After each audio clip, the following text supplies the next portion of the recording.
Hi everyone, Brad here again with Brad's Books. So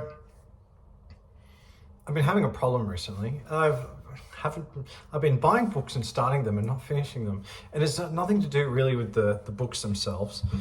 It's just I don't know. I saw online some memes, like kind of like book related memes, where someone's like, the act of buying a book has nothing to do with the act of actually reading it, which I thought was fantastic. But I don't buy books just to have them in a shelf, so I need to catch up and actually read what I'm buying. So I thought today I'll just have a bit of a chat about my to be read. Yeah, so not really themed on anything, just what I've got. This is my most recent one that I bought. I only bought this yesterday, actually. It was a Sunday afternoon, you know, when it hits about 1 o'clock and you're like, well, I've done nothing with my weekend. What am I going to do with the rest of my week? And you can sit at home with the Sunday Sads, or you can go to your local bookstore, which I did in Darwin. So Tom Felton, The Magic and Mayhem of Growing Up a Wizard, Beyond the Wand. And I've seen a fair bit on YouTube about him and just how much he's kind of really embracing Harry Potter and the fans and all the joy of it. And I got a story here. They'd go out and I think they're having smokes. Yeah, on set, like just stuff like that, which I think would be really interesting to read. I just want to make sure that I'm not accusing people. A crafty cigarette. Yeah, that's it. Yeah, so I just thought that it looks like a good fun read. And I love Harry Potter. I've actually wanted to start again a complete read through.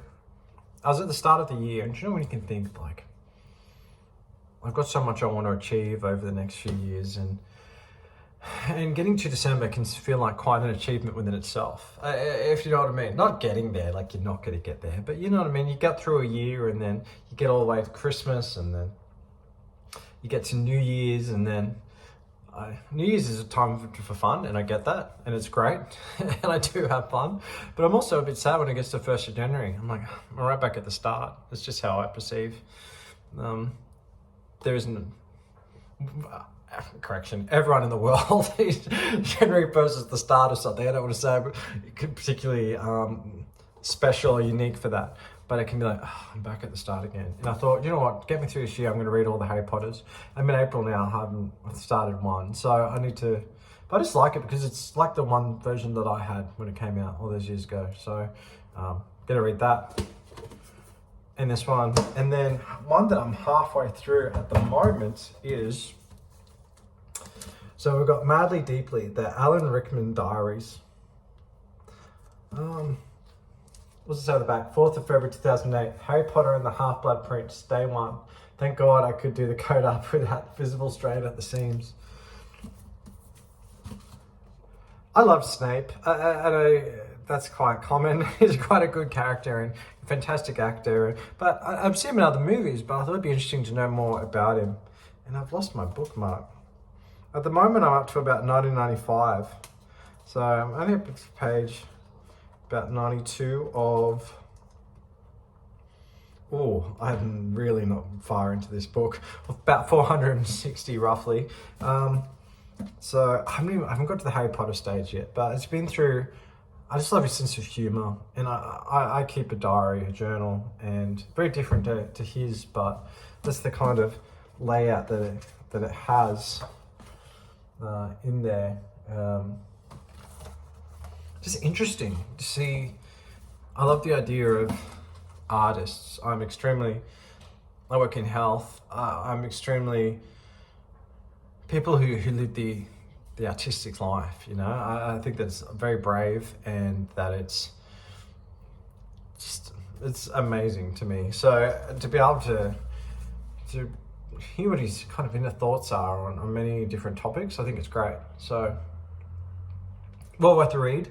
Funny, great, and for some reason I read it at airports. So, I love reading it on a plane, but I need to get into it. I'm actually up to page... I found another fold. I fold my pages, and that's okay. I'm up to page 102, so I'm up to 7th of November 1995. What's he say here? 8th November. The body clock is whizzing, rewinding and whirring, not knowing what time my eyes might click open. Writing this at 8:10 a.m. A brain box that can't shake off yesterday's "Why are you doing this" movie. I think it's great. So they're my kind of like Harry Potter related biographies, and so I think they're good. I want to do a reread of the Book of Magic. I've done a review on that. I've done a review of all the Practical Magic books. Have I done a review of the first one? But I've definitely done all the sequels. So,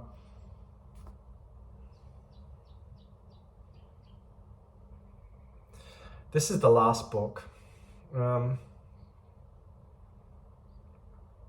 did a review on this one and it came off as quite harsh if you read it. Like, I've got a few one-liners and everything, but I still love the book and I love the series. If anything, to Alice Hoffman, it's testament that she created such a world that I didn't have to think much in my thinking through it. And my frustration can be with a story. The stories can have points that I don't necessarily agree with because it's a story. If you want to read a book that you're going to 100% agree with, like, well, that's not going to be all books, is it? So I'll probably reread this at some stage. Probably not on my to be read, to be honest, but wouldn't mind going back to it, slowing down, reading it, and just seeing if I agree with all my thoughts. I suspect that I do, but no, love her, talented writer, and I wish I had a tenth of her skill. Here's one that I've picked up called Brunswick Street, and that's a street, I believe it's in Victoria, in Melbourne. And Brick Brown has problems. She hates her day job and her beloved Uncle Baz has gone missing. She's a bartender by trade and she's gotten herself a job on the city council to investigate a complaint that threatens to close her uncle's well-loved blues club in the heart of Melbourne, and she uncovers more dead bodies. And I think it's just really interesting because it's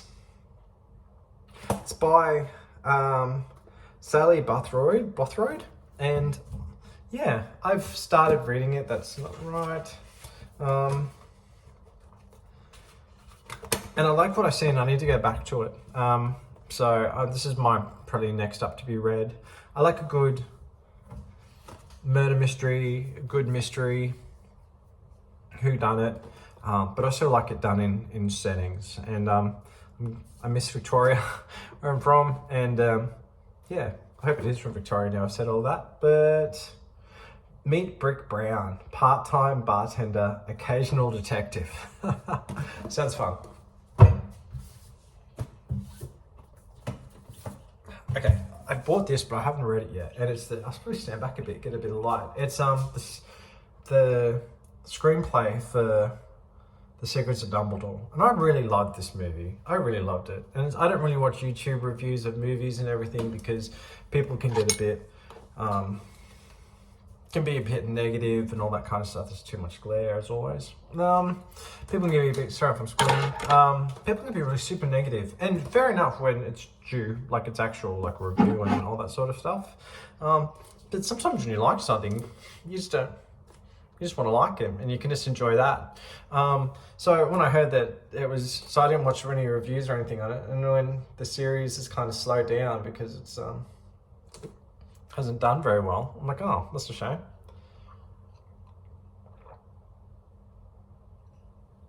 But I'm keen to read it because I'm keen to see, like, I really love character of Dumbledore and his relationship. So I want to really see like what's in there. If I can't read a whole novel, I want to read like what's the kind of like stage direction about his relationships.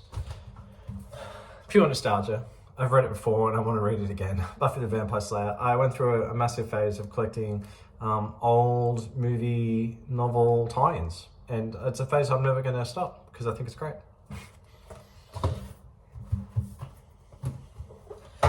This one, interesting. I try and get a bit more light. Is it going dark outside? Yeah. Long live the Pumpkin Queen. Okay. So I've started reading it and I think it's pretty interesting. So where we kind of go from here is that Sally goes through another door and she's having doubts about being the Pumpkin Queen, and she's in Valentine's Day land,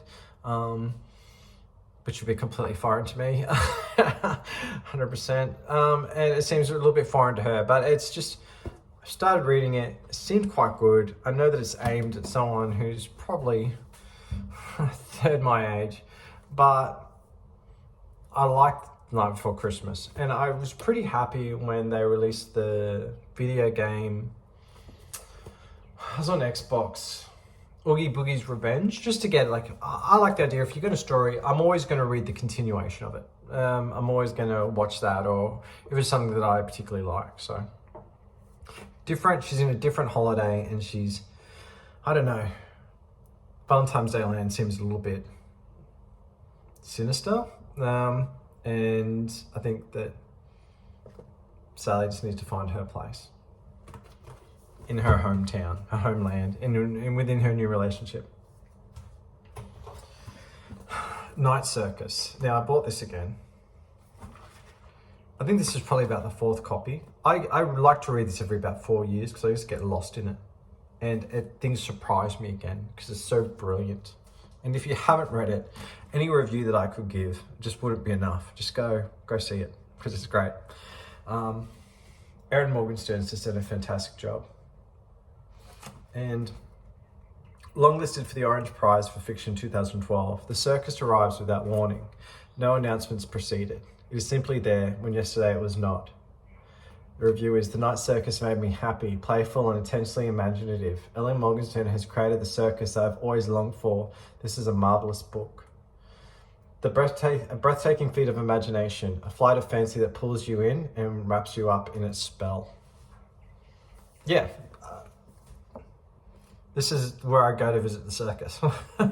I read this every few years. The relationship between the two main characters, the mystery unwinding, magic people in a world of fantasy. And that's what circuses are. It's escapism and relationships and just... It's just fanciful and it's endearing and it's a place that I'd love to escape to. I remember I was trying to write a short story once. Trying to think of something completely imaginative and brand new. And I started my draft, which is always hard. And I wrote this chapter, which nowhere near this, obviously. But I read it, I'm like, I've just ripped off the Night Circus. And I'm like, I love that book, I might go read it. So I stopped that story, obviously, one, because I couldn't keep going with it, but two, I just love it. Love to go, especially in times of stress or hardship.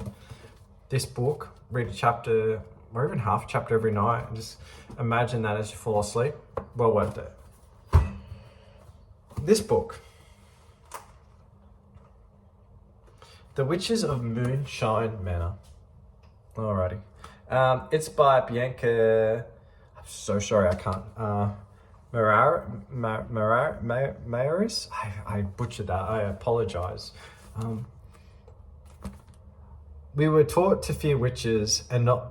Why were we taught to fear witches and not the men who burned them? And you know what? And that's a fantastic line, and it really hooked me in. And it's very true. And I know you can go into the whole witch burnings and how dreadful it was, and it was dreadful. And it was just misdirected and evil people doing terrible things to innocent people, innocent women. And it was...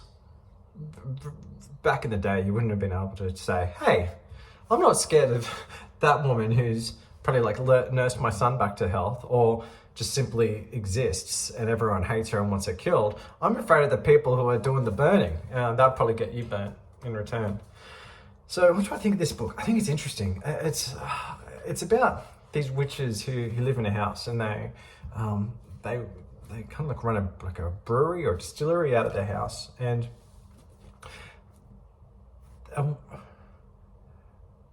a witch used to own the house, and her niece came to live with them. And then kind of through magic and destiny, all these other young girls, witches, came together and they formed a coven, and they've grown older within the house. And the house is under well, it's direct threat. It's the men of the town have come together and they're going to try and literally knock it down with the women still in the house. And there's one witch who's been missing and she's going to come back, and it's going to lead to great change and hopefully some sort of like reprieve for these witches. It's very much,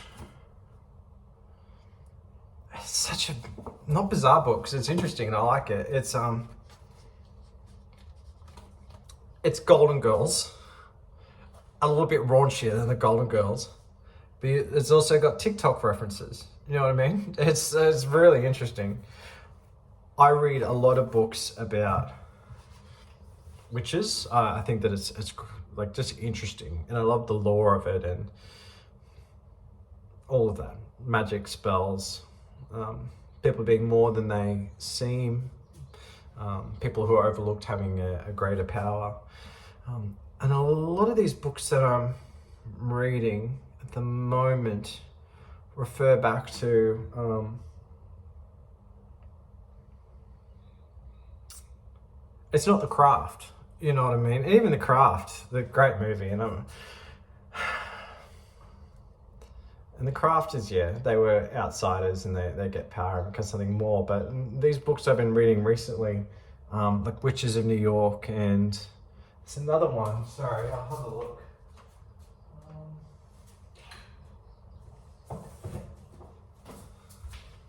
Once and Future Witches. Witches who women aren't given their position in society, and they're not getting treated fairly or as seen as just equals, and having to fight not only as witches and defend themselves, but also just women. It's very interesting, and I love that storyline. And so, you know what? I haven't finished this one yet, and it's not on my to be read pile. I just went in a slightly different direction than I'm used to, but it's one of those things where it's not that I don't like the book. It's that I throw out books? I have in the past, or I donate them. It's just, this book's gonna be great for me down the track, and it's not a put down. And I think people who read books a lot can understand it. Sometimes I buy books. I buy a book that I can imagine that I'll want to read in my 50s when I'm sitting at home on a Sunday afternoon.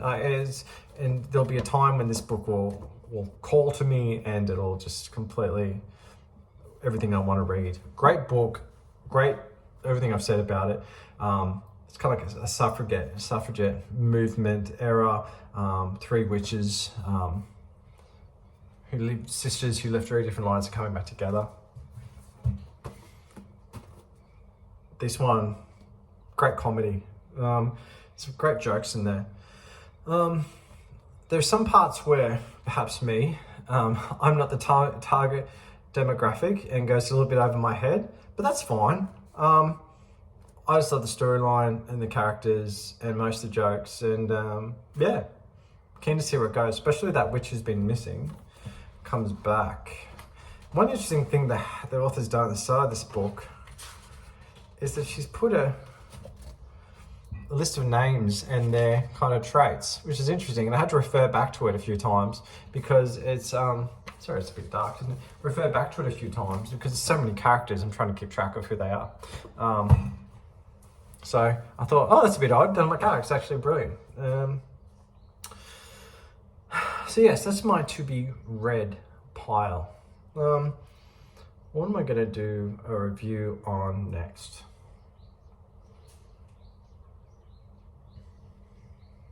I probably wouldn't mind the Alan Rickman Diaries, but that's a lot. It's a lot to cover.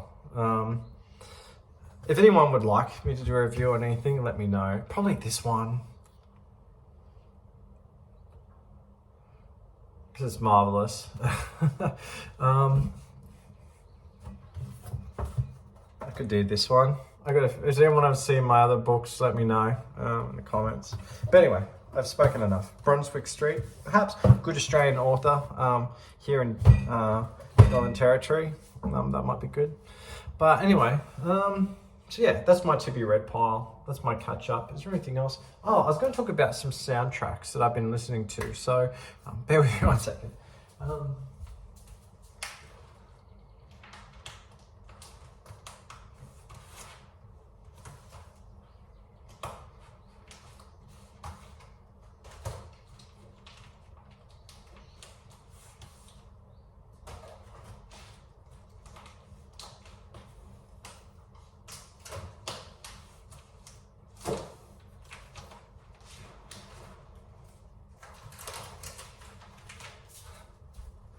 back.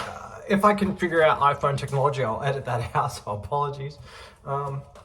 First one I've been is Fear Street. It was based off those books, and really great soundtrack that goes along with the series. I think it's 3 records in there from Waxwork Records. Really beautiful release there, and really great music from the 3 different time periods. Part 1 in 1994, Part 2 in 1978, and Part 3 in 1666.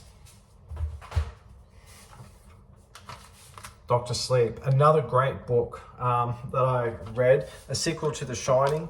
That book, I don't read a whole lot of, I read like horror books, but nothing like supremely scary. Like I read a lot of like young adult ones growing up and whatnot. So I never had that experience of being like terrified of a book, you know what I mean? But this book, Dr. Sleep, had bits in it that freaked me out. And great movie, great soundtrack. Nice just to have in the background.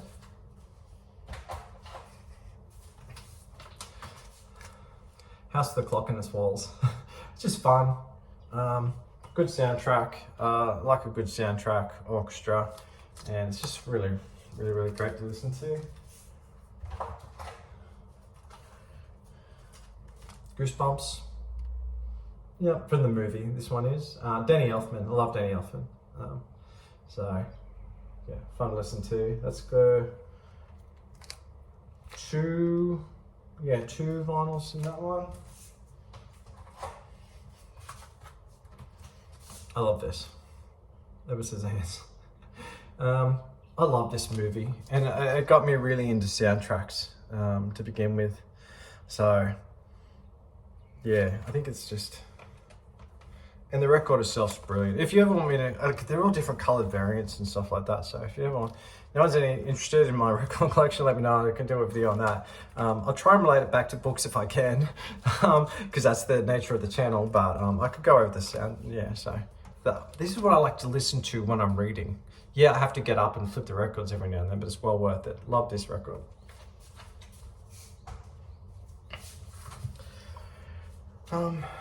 Sabrina. So that's from the TV series, and I like just listening to, like, there's a lot of songs like You Terrible Thing by G, and 16 Candles by the Stray Cats, Bad Moon Rising, Clearwater Revival. Great series. I love reading about witches. Great music, and it's got 3 records in here, and I just love to put it on and just read my stories about witches and whatnot. So that's pretty good. Last but not least, and I very much doubt that there's young people watching my channel, but it's a little bit scary. The Sleepy Hollow soundtrack. So yeah, so it's a little bit. Yeah, there we go. Great movie, Danny Elfman. Just love it. So yeah. Anyway, that's enough from me. I hope you're all doing well out there. I hope you're all reading. If you've got any advice for me or books I could read, I've got quite a bit to read, but I'm always looking for more. I just got to, of course, do a shout out. I've just done my discussions about The Witch of Maricourt, what I'm looking forward to when it comes out. And so I need to reread Wicked. Then we have the beautiful Brides of Maricourt. And then we've got the beautiful Oracle of Maricourt here. I just want to make sure I pronounce his name right, because I'd be mortified if I got it wrong. Scott McCowan. I keep saying to say Matt McCowan. Scott McCowan does this artwork, and it's just beautiful. And Gregory Maguire is just such a talented writer. Yeah, I've done lots of reviews. And if you've watched any of my reviews, you know who my favorite character is. But yeah, so love these books, and I need to get back into them, especially before the 3rd one comes out, which I believe is in October. But yeah, I think that's it for now. I've done a fair bit of recording today, and I've got to try and get my library back into order now. But anyway, I'm Brad. Thanks for watching. Leave me a comment if you feel like it. And yeah, I'll see you next time. Oh, if anyone has any book channels that they're a part of, I'm always keen to watch booktube, YouTube. So if you've got a channel and you're watching, just let me know. Like, I would love to hear what you're saying, because I'm not one of those people who just want my version of what I think of a book out there for the world to hear, and for people super excited to hear what people think I think. I'm more interested in having that discussion and hearing other people's kind of like feedback and whatnot, and their opinion. Feedback, it makes it sound like I know everything about what I'm saying. I want to hear what other people's opinions are, and that's why I love looking at the books that I love on YouTube and following those booktubers. So yeah, anyway, I'm Bradley, take care, and I'll talk to you later on. Bye.